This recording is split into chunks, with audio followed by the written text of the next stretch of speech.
What's up, guys? Sean Rochester for 5 Reasons Sports, bringing you the 5 keys for Game 8 on November 8th.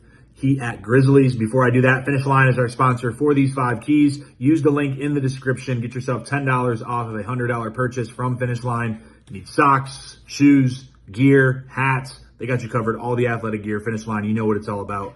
Check that out. $10 off of a $100 purchase. So my 5 keys going into Memphis tonight. It's not often that we're going to be able to say that we have a higher offensive rating than our opponent, but that is the case tonight. 106.8 to 104.9. We're both bottom 10 in the league, but we do have a higher number. So I'm gonna make sure I point that out because it's not going to be often that happens. Memphis, obviously, missing John Morant is a huge problem for them. Desmond Bane has been their star so far, averaging 26 points a game. I think you'll see a lot of Jimmy, Haywood Highsmith, Jaime Jaquez, Josh Richardson. You really have to limit him. He's a great shooter, a strong guard. He's scoring the most points for them. Also, Jaren Jackson Jr. has stepped up. He's averaging above 20 points a game. It could be Bam. I think a lot of people are looking forward to that matchup. But with them having Bismack Biyombo, you may have to see Bam go there and then put a smaller person on Jaren Jackson.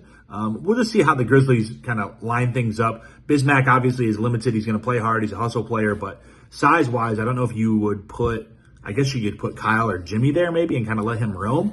We'll see how they start off with that first 5. Otherwise, really limited group for the Grizzlies. They play hard. They have good young players, but not a lot of guys in theory that are hard for us to match up with. They are a little bit bigger than us, though, and that's the case almost every night. Second key, I mentioned this in many of our previous videos, the supporting cast. I keep kind of hitting towards this number. If our big 3 get around 60 or more, I think if we get above 35 from our complimentary players, we're going to have pretty good success. So far, the Heat are 3-1 when their complimentary players get over 35 points.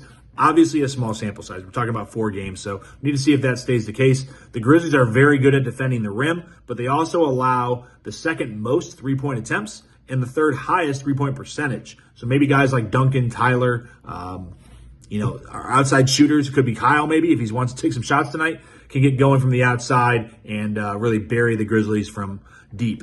Third key, common theme after 7 games has been fourth quarter struggles. What are we going to do to solve that? I think it's going to be that Spo's going to start tinkering with lineups. We're going to start getting more healthy. You saw last game, some people pointed at Kyle, some people pointed at Josh Richardson. Maybe Jaime Jaquez could have been out there. Maybe it was Haywood Highsmith, I think is what a lot of people think. I think as we move forward, it's not fair to blame just 1 or 2 people. And ultimately, they got the win. So when you're looking at, complimenting the 3 guys that are going to be out there, will it be Highsmith, Caleb, Jaime? Duncan could be in that mix too, especially if you need shooting or you need offense, depending on the game situation. I think the biggest factor, though, in those final minutes, the ball is going to be in the hands of Tyler and Jimmy.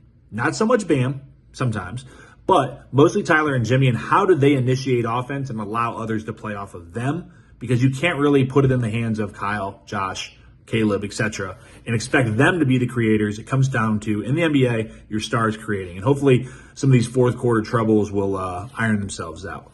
Fourth key, the Grizzlies, they have not shot the ball very well from outside, 33.2% from behind the arc this season, but they do let it fly. They are 4th in the NBA. They attempt 41% of their shots from behind the arc. So just something to be concerned about. So far this season, kind of a statistical anomaly. The Heat usually are very high in terms of allowing people to shoot threes, especially corner threes.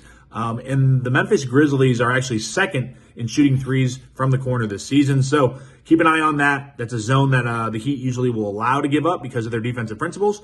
Memphis likes to get them up. Even though they're not making them, they have guys. And for some reason, I just have this weird feeling. Luke Kennard seems like a random scrub Heat killer tonight in Memphis. 5th key, Grizzlies are one of the worst teams in the NBA so far. We all understand that. We want to think this is going to be an easy win against a struggling team. That's not the case. We're on the road, and nothing is easy with this team. Nothing is easy with this team. Last year, even in the playoffs, we kind of think about the great times about it, but it was always a grinded-out struggle all last season, and we have not won a game on the road this season. So I would not expect this game to be very easy. The Grizzlies are hungry. They want to get a win. The Heat want to get back to 500. I think it's going to be a tough game in Memphis tonight, but I think the Heat pull it out and get back to 4-4. Thanks for tuning in.